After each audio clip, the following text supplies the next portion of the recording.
Hey guys, I'm Sudhanshu from Gettobyte, and this video has been made in two parts. If you haven't watched part 1 already, you can find it in the link in the description. So let's start with part 2.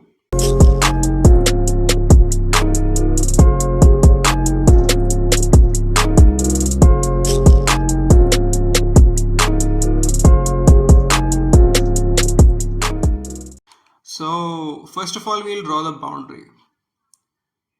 So if you look at the boundary, that's this dimension. That's what I've highlighted here. That's a 12 mm cross 8 mm. So that's what I'm gonna do. I'm gonna make a rectangle. So for making a rectangle or any shape in general, like a polygon or a circle or anything like that, you go on this panel here. You'll have an option to, like, say, draw a line, or say, draw a rectangle. So the rectangle we need to make is if I'm not wrong, 12 mm cross 8 mm. So let's do that. And you have to first select which layer you're on. Okay.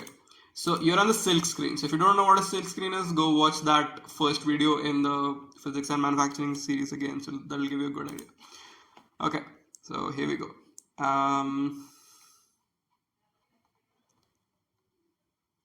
So if I just start here, I'll get I need X to be 8 mm roughly, 8 mm, and Y to be 12 mm. Okay, that looks fine. Okay, we got a rectangle. Cool. You can move this reference always, just to make things easier. Okay, here we have our rectangle. Let me align that.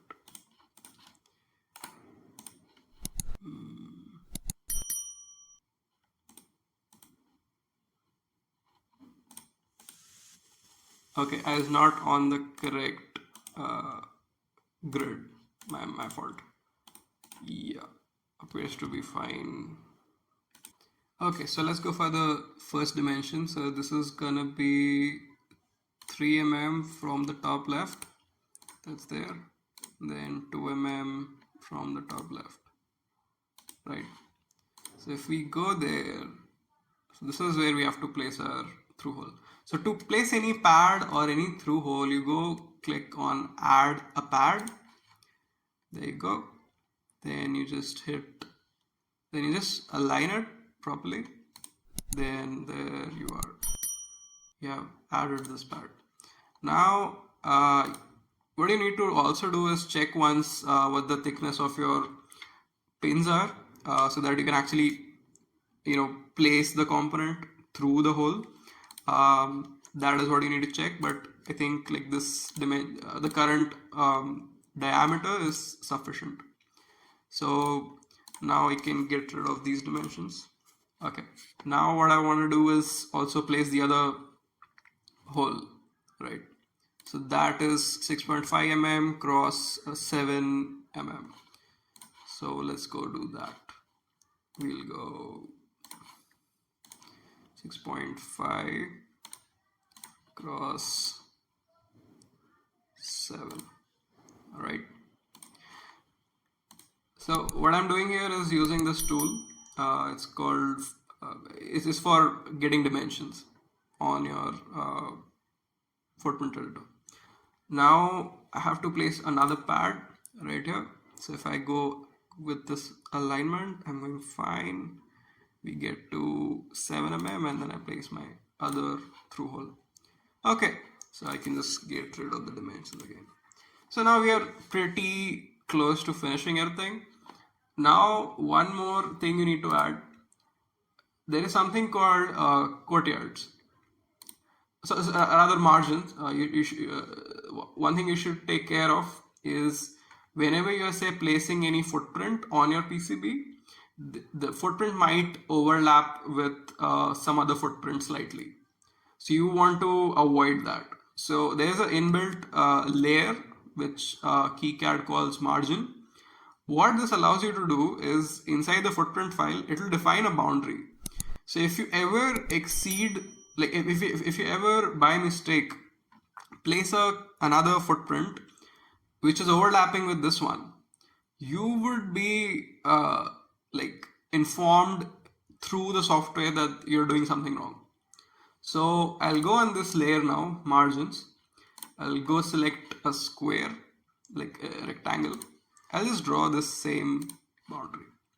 So what this does is it helps Kicad understand that you are not supposed to place any other footprint in this region when I place this footprint, this particular footprint on the PCB. So that like eases a lot of things out. So this is pretty much it, because like there's just 2 pins that we needed and the other dimensions. So I can just move the reference here again, and we are go. We ready to go. So what I'll do is just click save. Then now, because this file is now saved, I can go to PCB editor. Okay. So here you see this was one of the old footprints I had. What I'll do, I'll go reassign this on the test board. There is this. So this was the connector for which you saw the footprint. We'll go preferences, sorry, we'll go tools, assign footprints. We'll go to, this was connector J2, I believe. Yeah, J2. So if I go to J2, I'll go to, I need DG, where is that? D, let's go to a D, DG250. There it is. So I'll hit DG250 and I'll say apply, save schematic, continue. Cool, we're good. So now we have to just export the netlist as we did in the previous video. There we go. Now we again go to the test board itself. Now I'll just update PCB and update. So this is the connector we just made. So you see, you're able to make this connector, bring it into your own PCB and use it. So I'll just show how well this connector is designed. You can actually go add a 3D model. We'll go through this exercise later on properly, but right now just to show you that what all you can do and like for checking purposes. So as I said, I had a 3D model lying around, and that 3D model was available for the particular component I was using, right? That is DG250 in our case. So if I go to test board takes in 3D model, and I import this, I have to just first align this a little bit, like move it around.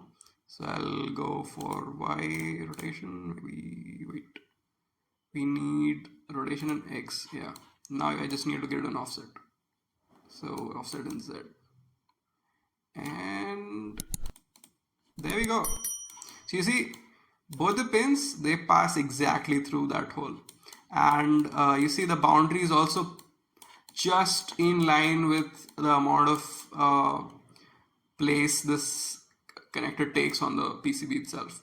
So this is how well you can actually design a footprint, custom footprint for yourself. And now let me show you the magical part.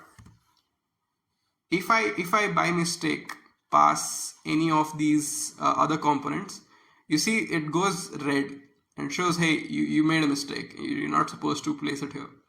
So this is what the margin and courtyard did.